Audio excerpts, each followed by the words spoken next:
मेरे एक मित्र ने बहुत समय पहले मुझसे ये सवाल किया कि आजकल का जमाना बहुत बदल गया है। लड़कियां बिगड़ गई है, गलत कामों में जा रही है और तो और लड़कियां लड़कों के अगेंस्ट हो गई है, डाइवोर्स कर रही है, केस कर रही है। भाई इस देश में क्या होगा, फ्यूचर में क्या होगा।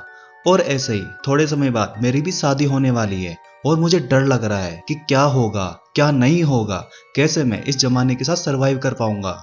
ऐसे ही कुछ सवाल कई सारे लोगों के मन में भी है और ये समझना भी आसान है कि ये सवाल आप लोगों के मन में कहां से आ रहे होंगे।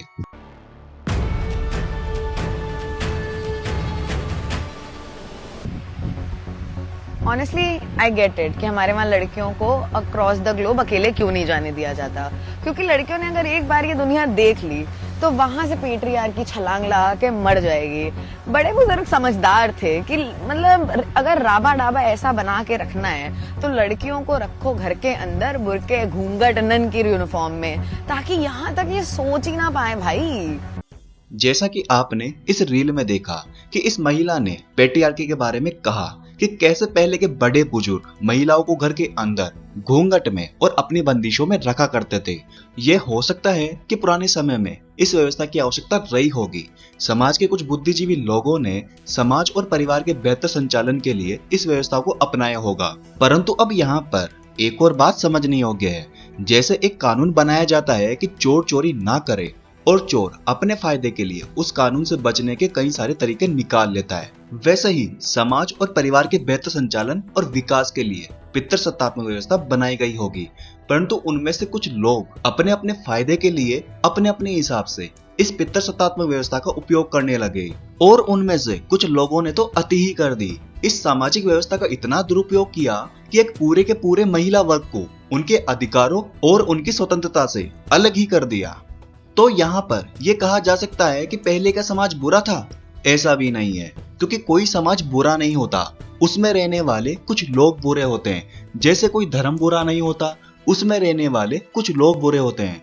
इसी प्रकार कोई देश बुरा नहीं होता, उसमें रहने वाले कुछ लोग बुरे होते हैं। अब यह भी हो सकता है कि आज के समय में इस पितृसत्तात्मक व्यवस्था की कोई जरूरत भी न रह गई हो। जो डिजर्विंग होगा, चाहे वो एक पुरुष हो या एक महिला, वही परिवार और समाज को लीड करेगा। जैसे सन 1966 में पहली बार एक महिला प्रधानमंत्री के रूप में इंदिरा गांधी भारत के प्रधानमंत्री बनी और पूरे के पूरे देश को संभाला।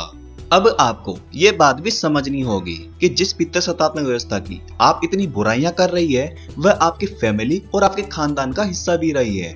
और यह भी बहुत खुशी की बात है कि आज के समय में आपके पेरेंट्स ने आपको इतनी स्वतंत्रता दे रखी है कि आप अपने हिसाब से अपनी जिंदगी को जी सके, अपने विचारों को रख सके, इस पितृसत्तात्मक व्यवस्था की कमियों को बता सके। और आज के समय में पेरेंट्स भी लड़कियों को भी एजुकेट कर रहे हैं, उन्हें भी लड़कों की तरह इंडिपेंडेंट बना रहे हैं, ताकि आने वाले समय में कोई लड़की किसी लड़के पर डिपेंडेंट ना रहे।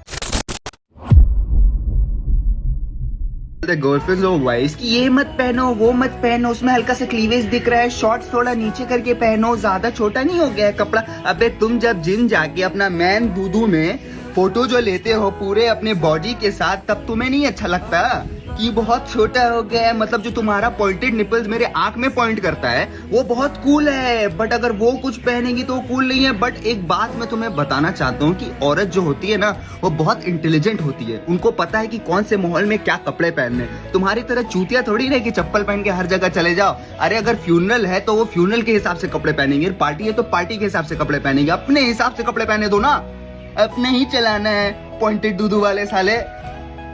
Never tell a woman what to wear because she knows better. इस रील को एक तरफा देखने पर लड़कियों या महिलाओं को ये लगता है कि लड़कों या पुरुषों को पूर्ण आजादी मिली हुई है। जब चाहे जैसे चाहे वो रह लेते हैं, जैसे चाहे वैसे कपड़े पहन लेते हैं। कपड़े पहने तो पहने, नहीं पहने तो भी उन्हें कोई कुछ नहीं कहता। इन अधनंगे लड़कों को देखकर हमारे मन में तो कोई वासना नहीं उठती, और जब हमारी बारी आती है और हम अपने हिसाब से कपड़े पहने तो इन्हें तकलीफ होती है, इनमें वासना जाग जाती है और ये लड़के तो लड़कियों पर टूट पड़ते हैं। ऐसे ही इन लड़कियों को लगता है कि ये लड़के ही गलत हैं, इनकी सोच ही गलत है, इनके तो मन में केवल वासना ही भरी हुई है। अब हमें यहाँ पर एक लड़का और एक लड़की के बीच इस विवाद को समझने के लिए सबसे पहले इन दोनों के नेचर को समझना होगा।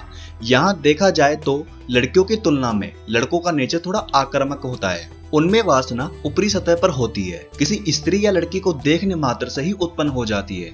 उन्होंने किसी लड़की या स्त्री को देखा नहीं कि उधर वासना जागृत हो गई। प्रकृति ने ऐसा इन पुरुषों को बनाया है, इसलिए ज्यादातर केस में लड़के लड़कियों को प्रपोज करते हैं। अगर ये आक्रामक नेचर लड़कों में ना हो तो कोई भी लड़का किसी लड़की को प्रपोज ही ना करे।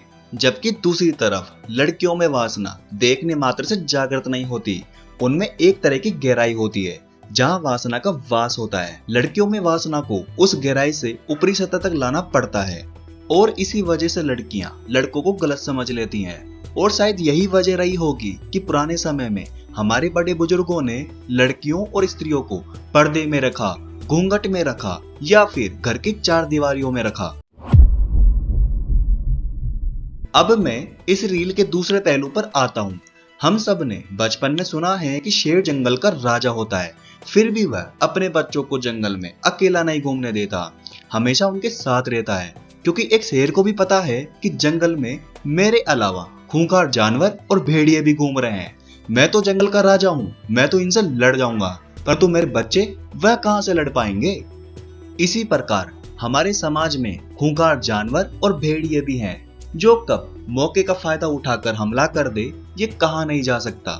इसलिए आप लोगों ने भी देखा होगा कि ज्यादातर आरएपी वाले केस में कोई ना कोई जानकार या रिश्तेदार ही शामिल होता है। तो क्या इसकी वजह से हम लड़कियों की स्वतंत्रता छीन ले, उन्हें फिर से घूंघट में रखें, पर्दे में रखें, घर की चार दीवारियों में कैद कर ले? ऐसा भी नहीं है। अभी भी हमारा मानव समाज इंसानियत के मापदंडों को पूरा नहीं कर पाया है। हमें अभी भी अपनी कानून व्यवस्था और मानव समाज को बेहतर बनाने पर ध्यान देना चाहिए।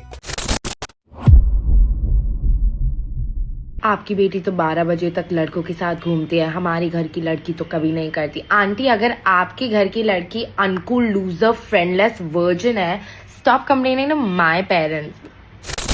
इस रील में एक लड़की ने हमें दो प्रकार की लड़कियों के बारे में बताया है। एक लड़की रात को 12 बजे तक पार्टी करती है, फ्रेंड्स के साथ घूमती है और वो लड़की वर्जिन भी नहीं है। और एक दूसरी लड़की जो ये सब कुछ नहीं करती और वर्जिन भी है। एक लड़की जो सम्मानित जीवन जीना चाहती है और जो देश की सेवा करना चाहती है, वह पूरे के पूरे देश को संभालती है। एक लड़की जो आगे चलकर प्रधानमंत्री बनती है, एक लड़की जो आगे चलकर प्रेसिडेंट बनती है, एक लड़की जो आईएएस टॉप करती है और एक लड़की जो सेना में भर्ती होती है और एक लड़की जो प्राइवेट जॉब करती है। अगर इनमें से एक लड़की कुछ भी नहीं करती तो वही एक लड़की शादी करके अपना घर संभालती है। और एक दूसरी लड़की जिसे केवल जीवन में फेम और पैसा पाना है, वह देश में बसे वासनाग्रसित लोगों को अपने जिस्म से सेवाएं देने का काम कर रही है। क्या यहाँ पर सवाल यह है कि कौन सी लड़की सही है और कौन सी गलत? यहाँ पर देखा जाए तो कोई सवाल ही नहीं है। एक लड़की जिसका अपना जीवन है, वो अपने जीवन के साथ क्या करना चाहती है, ये उसके अपने विवेक पर निर्भर करता है। अब तक आपने ये जो रील्स देखी या इसी प्रकार के बहुत सारी रील्स देखी होंगी, क्या आप लोगों को समझ में आ रहा है कि कौन गलत है और कौन सही? आपने इन सभी रील्स में देखा होगा कि कोई एक किसी दूसरे की बुराई कर रहा है, उसे भला बुरा कह रहा है या फिर उसकी कमियों को गिना रहा है। इन सभी रील्स में किसी दूसरे के बारे में कही जाने वाली बात सही भी लगती है। तो अब वास्तविकता में सवाल यह भी नहीं है कि कौन सही है और कौन गलत। सवाल तो यह है कि जो दिखाया जा रहा है क्या वह सही है या गलत। यह बात 17वीं शताब्दी की है, जब ईस्ट इंडिया कंपनी व्यापार करने के इरादे से पहली बार भारत में आई। जब ईस्ट इंडिया कंपनी ने भारत को पहली बार देखा तो उन्हें पता लगा कि यह देश कई आधारों पर बटा हुआ है। कहीं पर जातिवाद है तो कहीं पर धार्मिकवाद है, कहीं पर रीति रिवाजों में भेद है तो कहीं पर भाषाओं में भेद है। और ऐसे ही भारत में अनेकों राज्य हैं जहां पर अलग अलग शासक राज कर रहे हैं, जो एक दूसरे को मारना और काटना चाहते हैं।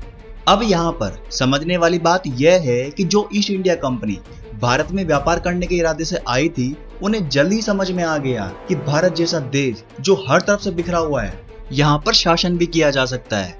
और उन्होंने फूट डालो और राज करो की नीति को अपनाया और इसी वजह से हमारा देश 200 सालों तक गुलाम बना रहा। अब फिर से एक और सवाल, भाई ये कहानी सुनाकर अरे कहना क्या चाहते हो?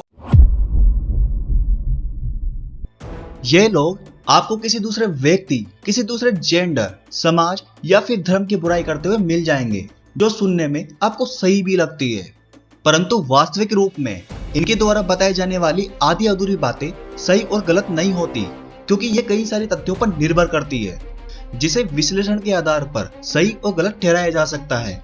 आप लोगों को लग रहा होगा कि फूट डालो और राज करो की नीति केवल अंग्रेजों ने ही अपनाई थी, परंतु ये नीति जिनको भी समझ में आई उन्होंने इसका फायदा उठाना चाहा और आज भी कुछ लोग इस नीति से आप लोगों का फायदा उठा रहे हैं। अगर सत्य को आधा अधूरा बताया जाए तो वह भी सत्य नहीं रह जाता, वह भी असत्य ही होता है, परंतु आप लोग बड़ी ही मासूमियत से इन लोगों की बातें सुन लेते हो, परंतु कभी इन बातों पर विचार नहीं करते। अब आप लोगों को लग रहा होगा क्या ये लोग पागल हैं तो ऐसे ही किसी की बुराइयां करते रहते हैं? ऐसा भी नहीं है, क्योंकि यह किसी एक पक्ष के सपोर्ट में कुछ अच्छी बातें बोलकर उस पक्ष को अपनी तरफ कर लेते हैं और दूसरा पक्ष जिनकी ये बुराई करते हैं उनको अपने अगेंस्ट कर लेते हैं। अब चाहे आप इन्हें सपोर्ट करो या इनके अगेंस्ट कमेंट या वीडियो को डिसलाइक करो, इससे हमेशा ही इनकी एंगेजमेंट बढ़ती रहती है और इन लोगों का तो पैसा ही पैसा होगा। मस्त प्लान है। दूसरी तरफ आप लोगों का इस वाद और विवाद में टाइम वेस्ट होता है और तो और आपका पूरा का पूरा जीवन इसी प्रकार के वाद विवाद में फंसा रहता है और आप लोग इस जीवन में जो सार्थक काम करने आए होते हो उन सब से वंचित रह जाते हो। अब मुझे उम्मीद है कि आप लोगों को ये अच्छे से समझ में आ गया होगा कि बुद्धिमान कौन है और मूर्ख किसे बनाया जा रहा है। अब वीडियो के अंत में अरे भाई ये तो बता दो आपके मित्र का क्या हुआ? अच्छा याद दिलाया, उसे समझाना बड़ा आसान था। जब एक नदी अपने उद्गम स्थान से निकलती है तो वह किसी तेल के कुएं में जाकर गिर नहीं जाती, उसका अंत हमेशा ही समंदर से मिलना होता है। उसी प्रकार आप जैसे होते हो वैसे ही लोग आपसे अपने जीवन में टकराते हैं और आप भी उन्हीं लोगों में जाकर घुल मिल जाते हो, क्योंकि जिस नेचर के आप होते हो वैसे ही लोग आपके दोस्त और जानकार बनते हैं। अगर कोई दूसरा व्यक्ति आपके अपने नेचर या व्यवहार से विरुद्ध होता है तो आपकी अंतरात्मा या बोले तो आपका सिक्स सेंस आपको ये बता देता है कि वह दूसरा व्यक्ति अच्छा नहीं है और इससे आपको दूर रहना चाहिए।